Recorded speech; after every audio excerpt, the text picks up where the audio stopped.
Doctor Sudhanshu Trivedi ji.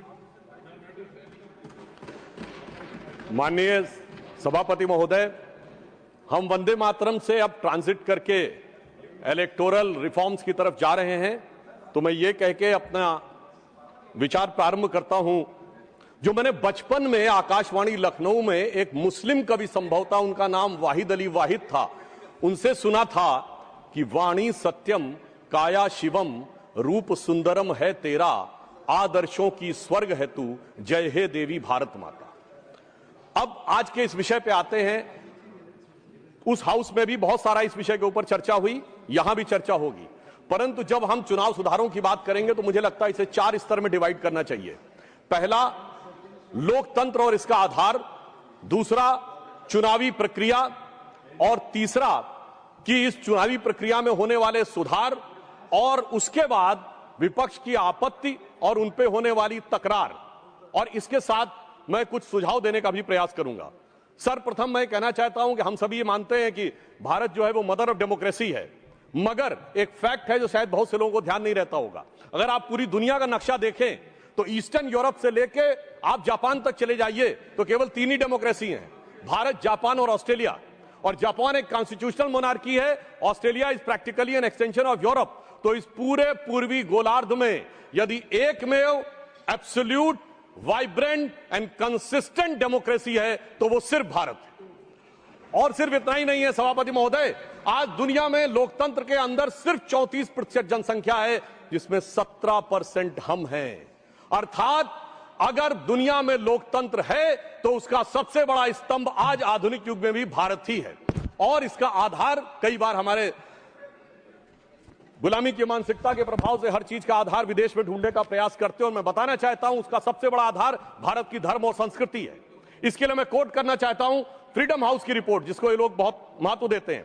Freedom house ने अपनी एक रिपोर्ट जो 1999-2000 में उसने लिखी, जिसमें Freedom House report about the annual survey of the political right and civil liberties 1999-2000 on page number 10 and 11, वो क्या लिखता, मैं कोट कर रहा हूं, 13 of the 63 countries with the poorest record in terms of political right and civil liberties are predominantly Christians. There is a strong correlation, sir इस पे ध्यान देने की आवश्यकता है, there is a strong correlation between the electoral democracy and Hinduism, and significant number of free and countries which belong to the Buddhist community. और आगे वो लिखता है, sir, the Islamic world remains the most resistant to the spirit of democracy and civil rights. अर्थात आज भी दुनिया ये मानती है कि सबसे ज्यादा अगर है तो लोकतंत्र का आधार भारत में है, और इसके लिए कोई बाहर से विदेश से देखने की आवश्यकता नहीं है। बाबा साहब अंबेडकर को मैं कोट करना चाहता हूं। बाबा साहब अंबेडकर ने कहा, और कौन सी किताब जिसको ये लोग बहुत ध्यान देते हैं, annihilation of caste, page number 234 पे उन्होंने कहा, I am told that such religious principles as will be in the commencements of the liberty, equality and fraternity. It may not be necessary for you to look for foreign sources, and that you can draw such principles from Upanishads. Sir, ये ध्यान देने की आवश्यकता है। बाबा साहब अंबेडकर ने कहा कि समानता, बंधुता और स्वतंत्रता के सिद्धांत के लिए पश्चिम में देखने की आवश्यकता नहीं है, वो उपनिषदों में दिखाई पड़ेगा। मगर क्या बताएं सभापति महोदय, आज भी हमारे कुछ नेता जाके लंदन में खड़े होकर गुहार लगाते हैं कि भारत में डेमोक्रेसी को बचाना है। तो उनके लिए मैं एक लाइन कहना चाहूंगा, अभी साज दिल में तराने बहुत हैं, अभी जिंदगी के फसाने बहुत हैं, डरे गैर पर भीख मांगो न फन की, जब अपने ही घर में खजाने बहुत हैं।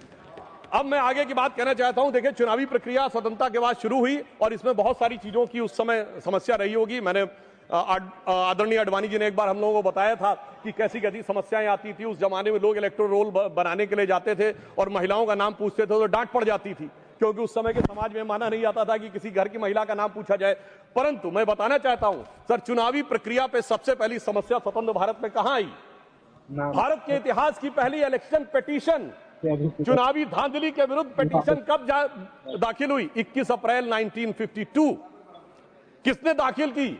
भारत के लॉ मिनिस्टर रहे बाबा साहब अंबेडकर। और उनके उस पिटीशन को मैं कोट करना चाहता हूं। उसके पैरा 12 में उन्होंने लिखा, the petitioner says that the aforesaid large number of double votes, 74,333 being void, has been a result of corrupt practice and undue influence on the part of the respondent number 1 and 2. Sir बाबा साहब अंबेडकर को 74,333 vote cancel करके 14,000 vote से हारा हुआ declare कर दिया गया। मगर सभापति महोदय, ये तो थी प्रक्रिया, अब इस पे प्रतिक्रिया देखिए। तत्कालीन प्रधानमंत्री जवाहरलाल नेहरू जी की प्रतिक्रिया है। 16 जनवरी 1952 वो लखनऊ से एडविना माउंटबेटन को लेटर लिखते हैं और क्या लिखते हैं कि our success in the Bombay city and the Bombay province has been greater than expected. और सर आगे वो लिखते हैं अंबेडकर हैज बीन ड्रॉप्ड। बड़ी प्रसन्नता उनको होती है कि डॉक्टर अंबेडकर चुनाव हार गए हैं। और इसके बाद वो क्या लिखते हैं कि socialist have joined hand with Ambedkar so they lost their repute. But आगे सर वो बात लिखते, बहुत ध्यान देने की जरूरत है, वो लिखते हैं अंबेडकर है join hand with Hindu communalist. ये चाचा जी की जबानी है ये कहानी कि डॉक्टर बाबा साहब अंबेडकर, इनके अनुसार हम लोगों की तरफ से, और इसका सोर्स है selected work of Jawaharlal Nehru series 2 volume 17 page number 37। इसके बाद आगे बढ़ते हैं। सब लोगों को पता है कि जब इंदिरा जी का शासनकाल आया तो उस समय एक अलग प्रकार की समस्या उत्पन्न हुई। भारत के इतिहास में पहला उदाहरण जब किसी प्रधानमंत्री का चुनाव अनियमितता के कारण अवैध घोषित किया गया। उसके बाद हम आगे बढ़ते हैं और जब तक कांग्रेस सत्ता में रही, निर्बाध सत्ता में, तब तक चुनाव सुधार पे कोई विचार नहीं हुआ। चुनाव सुधार पे विचार शुरू होता है 1977 में, जब इलेक्शन कमीशन द्वारा ECIL को इलेक्ट्रॉनिक वोटिंग की संभावनाएं खोजने के लिए कहा जाता है। और फिर इंदिरा जी के समय में 1982 में आर्टिकल 324 में चुनाव आयोग को 50 पोलिंग बूथ के ऊपर इलेक्ट्रॉनिक वोटिंग के बारे में प्रयोग करने के लिए कहा जाता है। फिर राजीव जी के समय में 1988 में 61A में चेंज करके कहा जाता है कि EVM का प्रयोग किया जा सकता है। और 15 मार्च 1989 को राजीव गांधी की सरकार के समय में इसको वैधानिक मान्यता प्रदान की जाती है। मगर अब क्या बताएं सभापति महोदय, कांग्रेसियों के अनुसार कंप्यूटर क्रांति के जनक राजीव गांधी जी के परिवार के लोग अब कंप्यूटर एरा से क्वांटम एरा में आते आते पर्ची से चुनाव कराने के लिए जोर डालने लगे। और यह भी मैं बताना चाहता हूं कि पर्ची के बारे में बहुत सारी चर्चाएं होती थी, कैसे बूथ कैप्चरिंग और मतपेटियां लुटती थी, वो एक अलग विषय है। परंतु मैं यह भी कहना चाहता हूं कि देश की संसद में कई बार चुनाव सुधार के लिए बड़े विधेयक पारित हुए, पर मैं उदाहरण देना चाहता हूं कैसे हुए।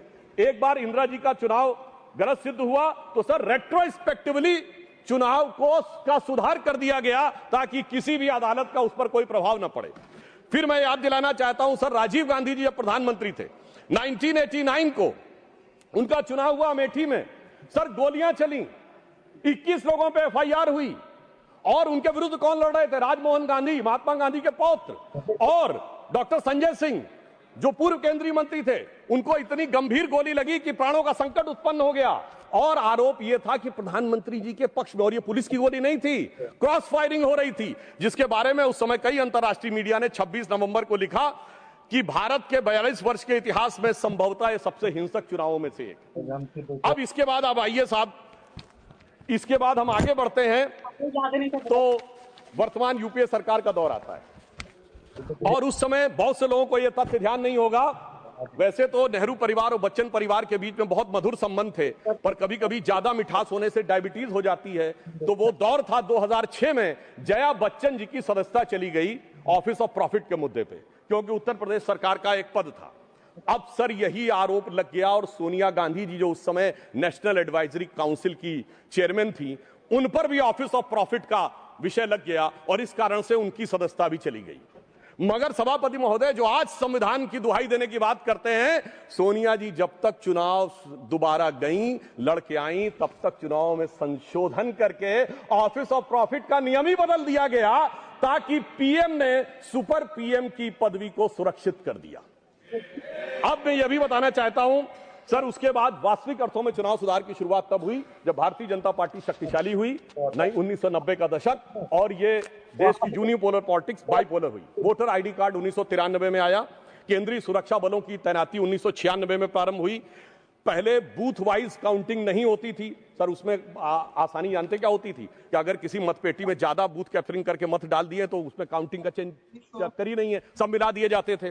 वो शुरू हुई। अटल जी की सरकार के समय में CCTV का प्रयोग शुरू हुआ, पहले प्रायोगिक तौर के ऊपर, और 2005 से CCTV की परमानेंट सीसीटीवी यूज होने लगा। अब इसे महज संयोगी माने कि 2005 के बाद से कभी राजद और कांग्रेस को बिहार में बहुमत का अधिकार नहीं मिला। जब मोदी जी की सरकार आई तो हमने क्या किया कि जो पॉलिटिकल पार्टीज को कैश डोनेशन मिलता था उसे 20,000 से घटाकर 2,000 किया और सिलेक्टेड उनके ऊपर वीवीपैट की व्यवस्था सुनिश्चित कराई। और मैं ये भी याद दिलाना चाहता हूं, एक पार्टी जो अपने आप को बहुत ईमानदार कहते थे, वो 20,000 की चाय पिलाते थे। अब मुझे लगता है सदन और देश को समझना चाहिए 20,000 की चाय क्यों पिलाते थे, क्योंकि 20,000 तक कैश लेने पर आपको सोर्स नहीं देना पड़ता था। पर मोदी जी ने आकर उन्हें, चाय पिलाने वाले ने आकर उसे 2,000 कर दिया है, तो अब उनकी चाय बड़ी महंगी हो गई है, भले ही 20,000 से 2,000 पे आ गए। और इसलिए वो दौर था जिस जमाने में इलेक्टोरल बॉन्ड नहीं थे। आज इलेक्टोरल बॉन्ड के लिए जो भी कहें, आज न्यायालय ने चाहा तो पता तो लग गया। क्या 2014 से पहले जहाज नहीं उड़ते थे, खर्चे नहीं होते थे? आज न्यायालय चाहे भी तो उसको पता नहीं लगा सकता। कम से कम यह पारदर्शी व्यवस्था हमारी सरकार ने आके की। और इन लोगों की सरकार कब रहती थी सभापति महोदय, जिस जमाने में, और मैं ये भी कहना चाहूंगा, इनकी सरकार कब रहती थी और हमारी सरकार कब है? सर, जब से वोटर आईडी कार्ड आ गए कांग्रेस की सरकार आना बंद, सीसीटीवी आ गए कांग्रेस की सरकार आना बंद, जब से स्वतंत्र जुडिशरी हो गई कांग्रेस सरकार आना बंद, स्वतंत्र मीडिया आ गई कांग्रेस को स्पष्ट बहुमत मिलना बंद। और तो और सर, जब से साक्षरता दर 50% हो गई बहुमत मिलना बंद। इनको कब बहुमत मिलता था? जिस जमाने में मतपेटियां लूटी जाती थी, बूथ कैप्चरिंग होती थी, गोलियां चलती थी, कट्टे बम चलते थे और अनेक लोग बिहार के चुनावों में 80-80 लोग तक घायल होते थे। इन्हें लग रहा है शायद वही जमाना